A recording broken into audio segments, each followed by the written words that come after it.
Hey everybody, I'm JC Peretz and welcome back to the stream. I am joined by my friend Howard Linzen. Howard, what's happening, brother? Just another day older. Just went for a run on the beach, so life is good. There's nothing better than going to the beach. I encourage everybody, go to the beach, jump in the ocean, go walk on the sand. There's nothing better and more therapeutic. You don't swim. You just marched a bunch of people to their death. I like to swim.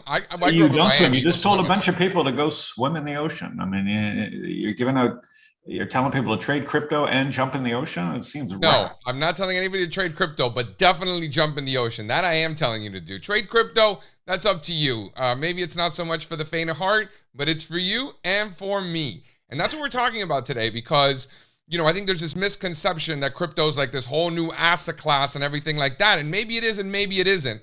But as far as I'm concerned, for me, it's just more stocks to trade. And you and I were on the phone the other day and you agreed. Yeah, I'm starting to come to listen. This is, what am I, 2040? What year are we in? So it's only taken me 10 years to come up with some sort of way to get my head around this. But hey, the internet was around in the 90s or late 80s as you know, government project, DARPA, whatever the hell we're going to call it. And you know, I'd like to go back to like my old friend Michael Parekh. You might have met him, and yeah, definitely. He ran Goldman's research, and he used to walk me through the olden days of the internet back when Apple was coming out with the iPhone and how bullish he was, and he really understands tech. And it's like, you don't remember UNet and Exodus and how the internet started, and it was all about getting people onto the internet, right? And we didn't really have an internet moment until Mosaic, and even then, it wasn't until Mark Andreessen kind of forked it into Netscape. The browser.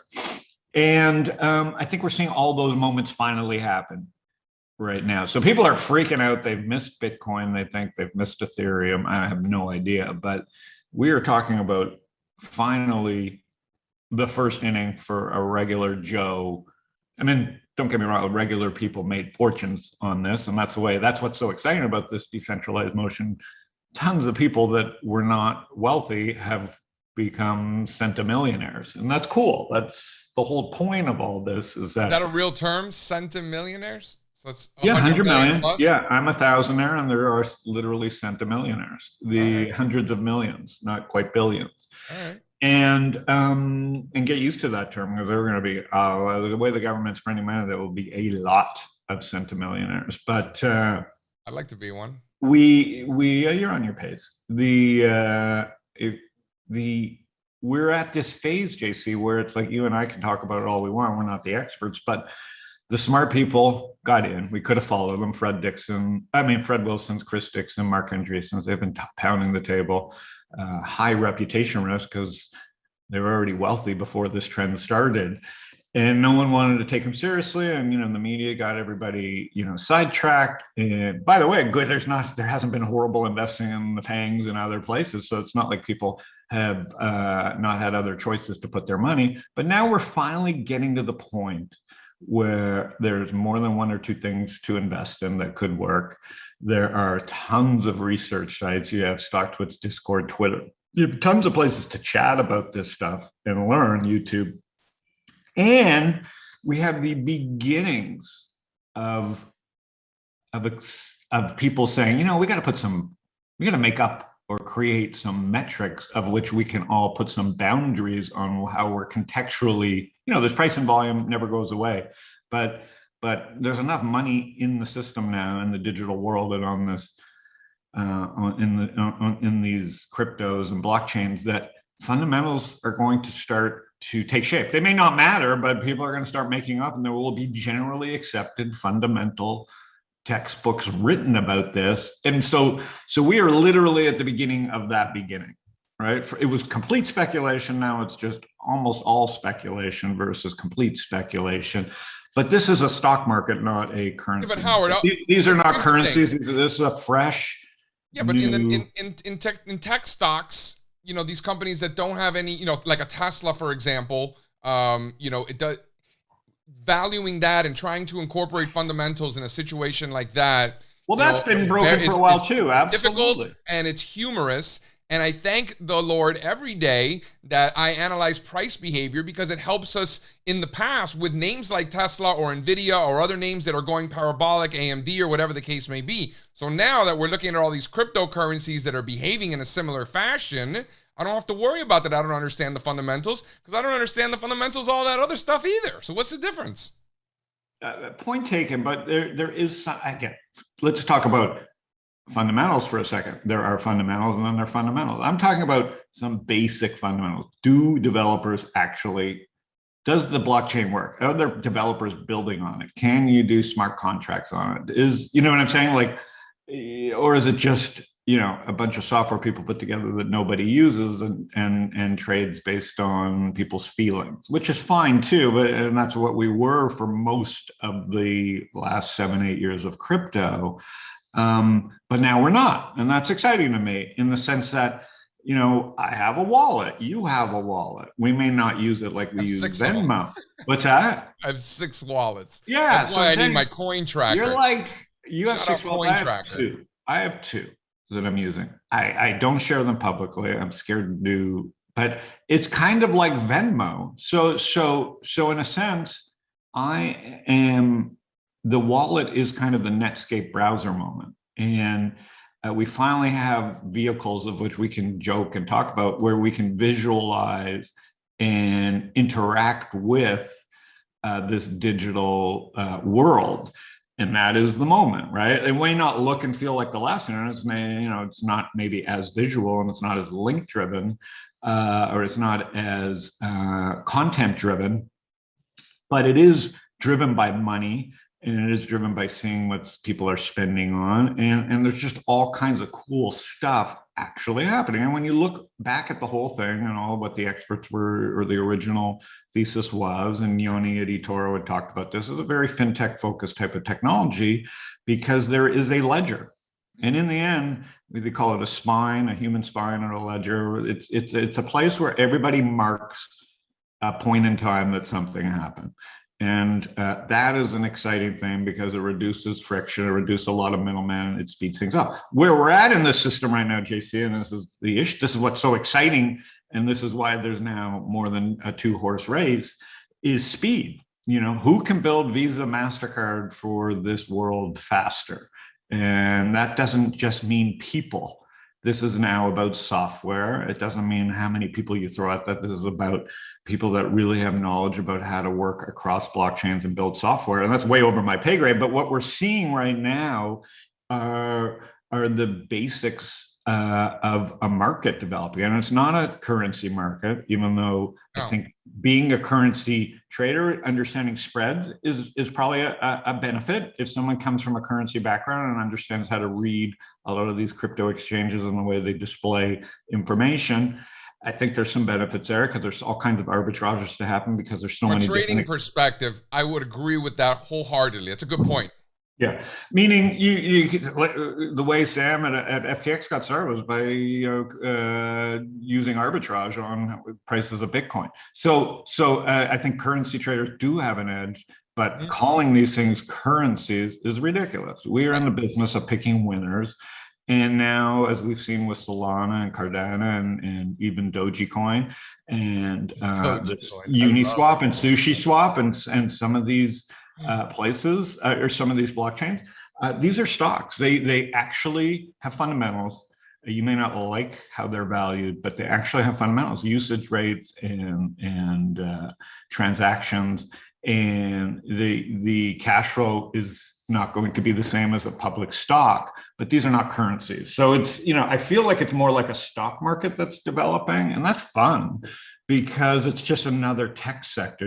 There's the NASDAQ 100, and now we have a brand new NASDAQ 100, and I don't know what you call it, but there's going to be hundreds of these projects that have serious growth potential, and people are going to be building communities and games and trading products on top of these, and wallets. And so we are like finally at the beginning of the beginning. Now you have to get your head around all the other things that are going on and learn new things, and people don't want to do that. But I'm psyched. I'm psyched for what's happening. So I think you make a great point with the currency traders having an edge here for sure. That's a great point. But as far as what they actually are, most definitely just more tech stocks, right? It's just more stocks. And there's one more hurdle. You have to open up a wallet instead of buying it on your TD Ameritrade account or Fidelity or whatever, right? So there's one more step involved. But at the end of the day, other than that, what's the difference? Howard, you're an investor forever. You've been investing longer than me. You're looking to sell things exponentially higher than where you buy them. Every time I talk to you, you're talking about some new tech stock, some new discretionary DTC clothing company in London or whatever. Like, you are always finding these opportunities where the potential upside is exponential. And this is that. Yeah, no. I have some friends that are billionaires from Solana. So I think with these things, it's an interesting new dichotomy too. Is one of the things I loved about investing was marking your portfolio, stock market all those years was you could see it gave me some sense of calm to know what my net worth was liquid, even though that was in stocks. But I found that didn't make me the best investor I could be. And I discovered private investing where I was forced to stop worrying about the price action and focus on the companies and the people and the actual vision and the product market fit and all the fun stuff that you learn from building things. And that's where I created most of my wealth. I think we now enter this new era. I call it public venture capital, where we're going to see so many people, you see so many smacks to the forehead here, because one of the most dangerous things of this world is because everything has a price in this new stock market or this next version of what I call public venture capital, there's going to be so much remorse around, I bought Solana at 6 and they're treating it like a stock. So when it goes to 12 or 18, you know what I mean? They flip it because it happens so quickly, but they don't really realize that they're in the venture capital industry where like these things are, so they're being introduced. We've got the masses being introduced to venture capital. And I don't think people are talking about that enough. And so a whole new set of risk reward and hold times and what is big has to get redefined. Like the internet continues to win, and no one seems to be able to put a model around how big it is. First, it was like, whatever his name, the economist said the internet's a fad. Then we went to the smartphone. Then we went to the cloud. Then we went to the point where hedge funds blew themselves up this year because they thought they had models that understood standard deviation moves in AMC and GME, right? Which were kind of crossover stocks to the world that we're seeing right now. And this is all speeding up, right? At first, it was like the internet's not going to work. Now, every year, the internet throws someone's business model or preconceived notions of what a market is out the fucking window. So I think this new paradigm or this new era of crypto, there's a Navy actions happening here on Coronado. But this new paradigm or moment that we're in is going to befuddle a lot of people, and this is one of the actual cool parts, because they're going to sell something that's up 300%. But as we know from investing in Robinhood or eToro, that first 300% is just noise, right? If something's been released to the public that is going to be game-changing software and it's tradable from the first week or the second week or the third week, what is a triple? And so if the next Uber is going to be software talking to software and toll roads, digital toll roads and machines paying machines, people need to actually do some work and understand the fundamental size of the internet. And I think you're seeing it in the public markets here with Google. Google's going up. Google struggled for a long time. I think one of the biggest public stock benefactors of the FANGs of the growing internet is Google. And a lot of people have been explaining to me that I listened to Chris Dixon. He was saying, hey, man, crypto's just good for Google because it expands the internet. And I'm like, okay, that's like, I don't need to overthink that. That just makes sense. And You're and so always bullish Google, and so you've been there's right. always a proxy for something else, right? And Google is a poor man's proxy for playing crypto right now because it's expanding people's time on the internet and search and e-commerce, and theoretically Facebook will benefit from crypto. So this is one of the most exciting moments. Now, and then the biggest thing that we kind of, the bears can argue all day long about valuation. I'm with them on a lot of this stuff, but the market is right. I'm saying I understand. Like, I'm not going to argue with these people because they make good cases and they're driving themselves mad because eventually valuations may or may not matter here. But what's fascinating about this moment in time is this couldn't have happened without a bubble, meaning without COVID, which is horrific, and without the Fed printing money, we'd still be stuck in this old world and maybe not have this metaverse, which people have been talking about for 8-10 years in AR and VR. This whole thing got sped up because of COVID and the Fed money printing. So this, much like the 99 bubble that blew up the internet and the railroad bubble before that, this bubble will be looked at as allowing this on-ramp where this could at least happen. So where we get this new, very exciting, less friction, less institutionally managed stock market. So it's very Wild West, but it's very self-organized. It's very community-driven. And guess who's not in it? The institutions, because the market caps are so small and they can't really do it. How happy does that make you, Howard? This is so exciting. But at the same time, and I think I got this wrong. Well, I know I got it wrong because Goldman Sachs goes up every day. There is a thesis in my head that I should have stayed with, that the fintech getting market finally growing again was good for Goldman Sachs. So what was good, whereas crypto was good for Google, I think it's also been good for JP Morgan and Goldman Sachs. So you can't win them all. But I think a lot of people are starting to understand that Goldman benefits from all of this new market developing because it's a whole new group of people that they can screw in 5-10 years when they figure out. Let's talk about practicality. Let's talk about execution. What are we doing about it, right? We talk about, okay, fine, all this stuff is going on, terrific. Now what? How I see it, if you're willing to go out and buy Tesla or Apple or ExxonMobil or Goldman Sachs for that matter, or Nvidia or Moderna, whatever it is that you're buying and selling, I see no reason why an investor wouldn't just go ahead and open a wallet and make all of these other stocks, if you will, available to you if you so choose to buy Solana because you like Solana better than Nvidia or you like Cardano better than Apple. I mean, at the end of the day, it's just ticker symbols. You might need to go to another wallet. Today, that's gonna change. If you go to Robinhood, you can trade cryptos there. As time goes on, it'll be easier to do that. And I think just considering cryptos, more stocks at our disposal, even though there's one more hoop to jump through. So what? It's the same thing. Yeah. All right, we're losing Linzen. Are you bringing No. I just no puppy. It's just my prostate. I have to get up once in a while. Hang on one second. My mouse is went dead. Can you hear me? I hear you loud and clear. So do you agree? Just open up the damn wallet and just add these to your arsenal of options as an investor? Yeah, I think you can take baby steps, right? I think there's many great articles. I've shared them.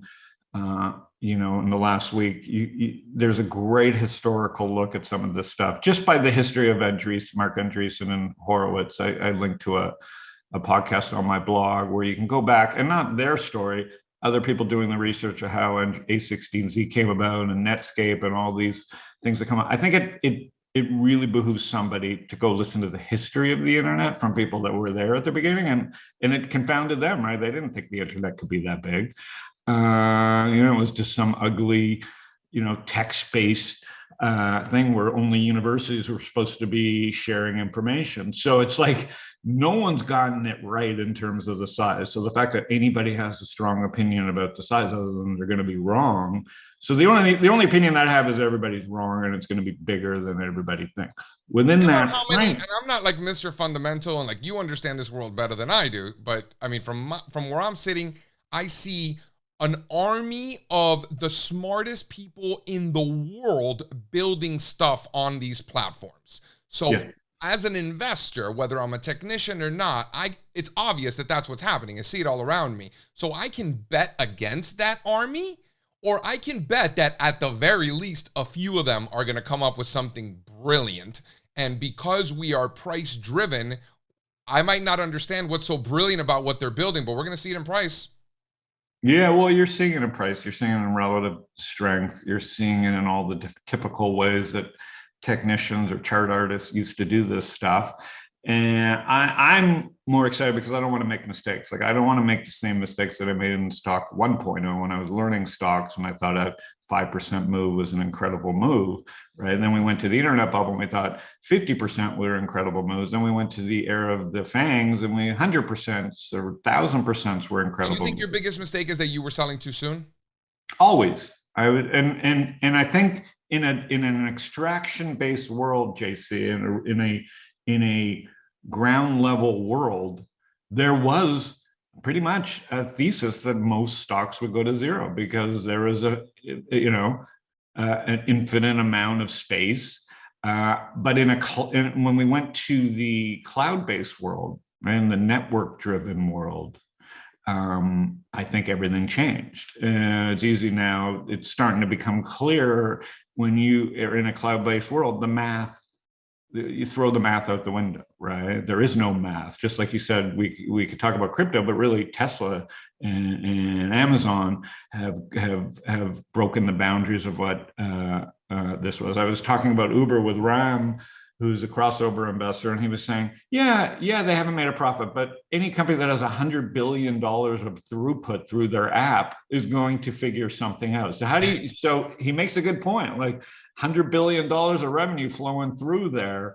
Maybe the way you analyze Uber is probably wrong. I mean, the price is acting terrible and then the company isn't executing. But if they ever figured something out and have $100 billion of revenue flowing through it, I wouldn't want to be on the short side of that. So I think those are the things that have changed fundamentally. The cloud, the amount of transactions happening in an e-commerce world and in a socially connected world.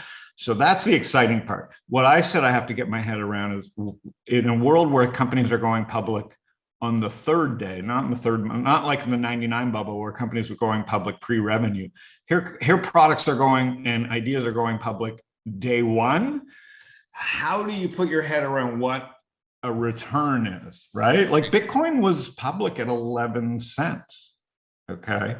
And how many people have sold it along the way? Most people have turned it over hundreds of times. So in a world where that's happened now, and it happened in 2011, and you could have bought Bitcoin at 11 cents and held it today, in a world that now happened, and it's not going to go back in the box, it's going to happen faster.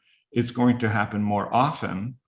And with that comes great, risks, of course, but that's what's exciting. Like anybody could have bought Bitcoin. Let's talk about the risk, because all we're talking about is all these, 100 bagger, 1,000 bagger, 10,000 bagger, like all these monster wins. But at the end of the day, when you talk about what happened in the 90s, is that they ultimately crashed, right? Well, they ultimately crashed. They crashed, right? So my point is, when you are executing trades and you're putting on long positions in cryptos, and for that matter, in any stock, in my opinion, I think you need to have an exit strategy and identify what the market has to do to prove your thesis invalid and understand how much money you're putting at risk and be okay with losing that money. That's the most important part of all of this.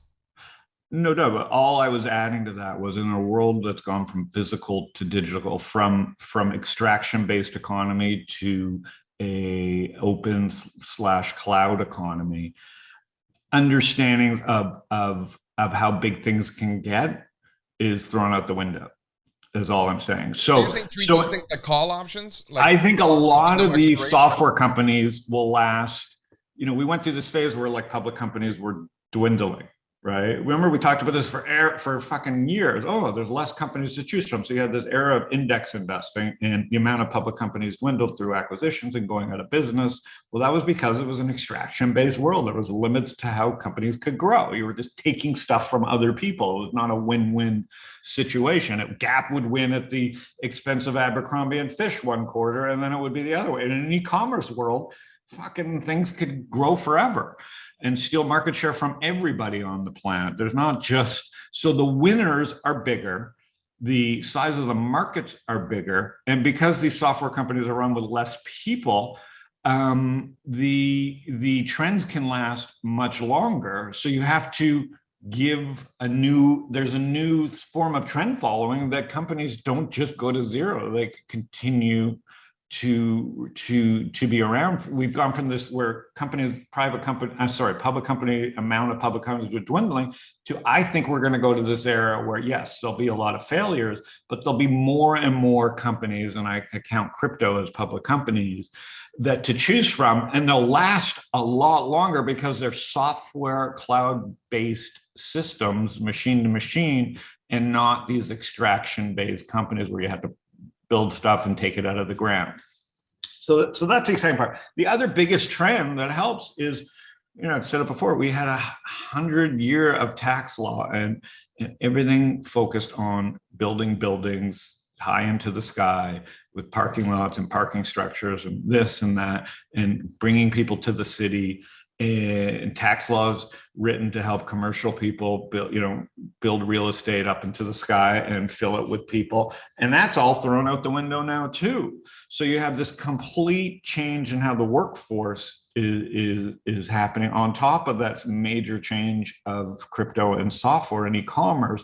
So again, like, these are all like humongous. What's the trade? What's the final trade? So the final trade is always going to be software.